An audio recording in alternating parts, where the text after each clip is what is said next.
उधर चमोली के ऊंचाई वाले इलाकों में खासी बर्फबारी हुई है और बर्फबारी के बाद नज़ारे काफी खूबसूरत तस्वीरें आप तक हम पहुंचा रहे हैं। औली में भी बर्फबारी के बाद काफी सुंदर तस्वीरें निकलकर सामने आई। ये तस्वीरें औली की हैं, जहां हर तरफ बर्फ ही बर्फ दिखाई दे रही है। बर्फ का लुत्फ उठाने के लिए सैलानी धीरे धीरे यहां पहुंच रहे हैं। हालांकि पिछले सालों की अपेक्षा अभी तक कम सैलानी पहुंचे हैं। औली की खूबसूरती आप इन तस्वीरों में देख सकते हैं, जिसका इंतजार किया जा रहा था, और इस सीजन की बर्फबारी की तस्वीरें हम आप तक पहुंचा रहे हैं। ये बर्फबारी पहाड़ की खेती और बागवानी के लिए भी खासी फायदेमंद मानी जाती है।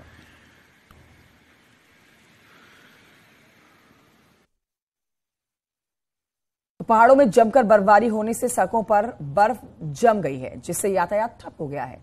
जोशीमठ औली मोटर मार्ग की बर्फबारी की तस्वीरें हम आपको दिखा रहे हैं, जहां रास्ता बंद हुआ है, जिसके चलते इसको खोलने के लिए बीआरओ की टीम यहां काम कर रही है। बद्रीनाथ राज्य राजमार्ग हनुमान चट्टी से लेकर बद्रीनाथ धाम तक बंद है।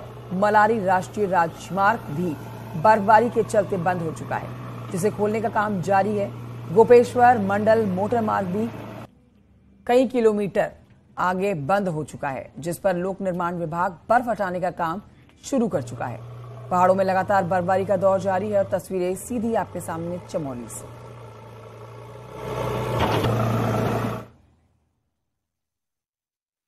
उत्तरकाशी में पिछले 24 घंटे में हुई बर्फबारी के बाद 100 से ज्यादा गांव बर्फ की सफेद चादर में ढके हुए नजर आए। बर्फबारी के बाद गांव में पैदल रास्ता बंद हो गया, क्योंकि हर्षैल, धराली, भैरव घाटी से गंगोत्री तक पूरी तरह से बंद होने की वजह से ये रास्ते जो हैं, यहां से वाहनों की आवाजाही ठप हो गई। उसी को शुरू करने के लिए, रास्ता साफ करने के लिए बीआरओ की यहां पर 6 मशीनें काम कर रही हैं, इस रास्ते को साफ करने में जुटी हुई हैं। हालात कैसे हैं वो आप देख सकते हैं। यमुनोत्री हाईवे पर भी बने हुए हैं कुछ ऐसे ही हालात, जहां पर बर्फबारी से फूल चट्टी के आगे रास्ता बंद है। लोक निर्माण एनएच मार्ग खोलने में जुटा हुआ है। इसके अलावा कई और रास्ते बंद है, जिसमें हर्षिल से मुकबा तक का रास्ता बंद है, पयारा से झाला तक का रास्ता बंद है, जसपुर से पुराली रास्ता बंद है।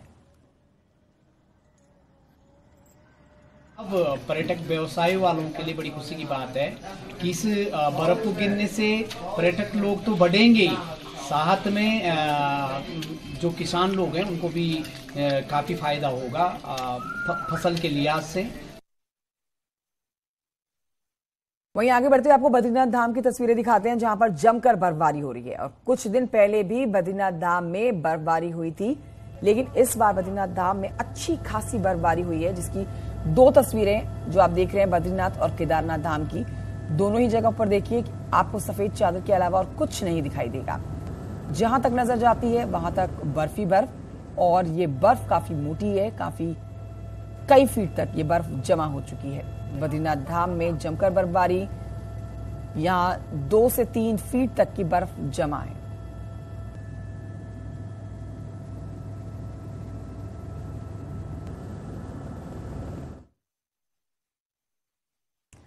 बढ़ते हैं आगे, नोएडा से खबर, जहां पर फंस गई है एक लिफ्ट और बेटे के साथ फंसे सोसाइटी के अध्यक्ष।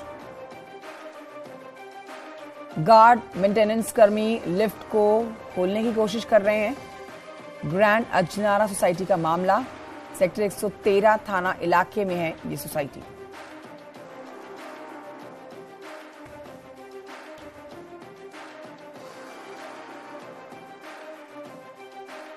हिमांशु और जानकारी के साथ जुड़ गए हैं फोन लाइन पर। हिमांशु, तस्वीरें हम दिखा रहे हैं, लिफ्ट के अंदर फंस गए थे ये लोग, क्या लिफ्ट से बाहर निकाल लिए गए हैं?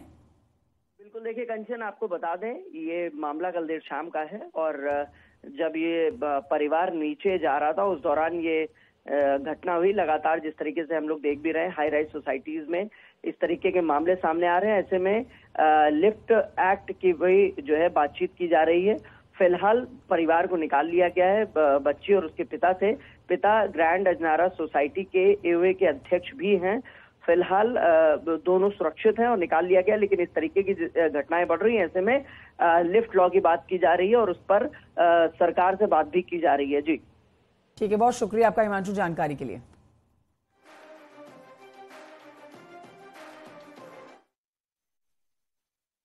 उधर मथुरा में पुलिस की बदमाशों के साथ मुठभेड़ हुई है और इस मुठभेड़ में 50,000 का इनामी घायल हुआ है।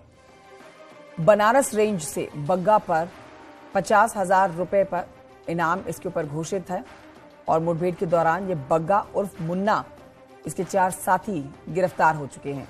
घायल बदमाश बग्गा को जिला अस्पताल में पहले भर्ती कराया गया। इलाज के बाद अब इसको जेल में डाला गया है। कन्नौज का रहने वाला बग्गा, जिसके खिलाफ कई जिलों में 14 मुकदमे दर्ज हैं।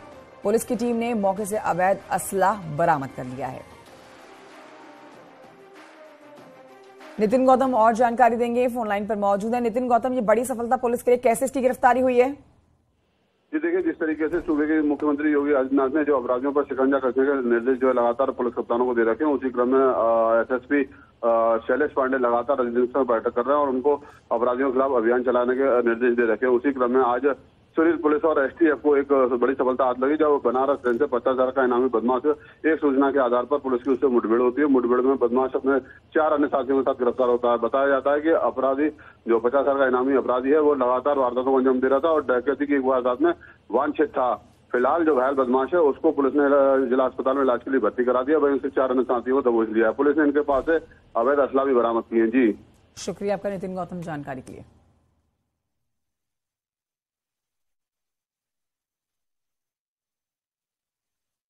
और इसी खबर के साथ एक छोटे से ब्रेक के लिए रुकना होगा, कहीं मत जाइए, जल्द लौट रहे हैं।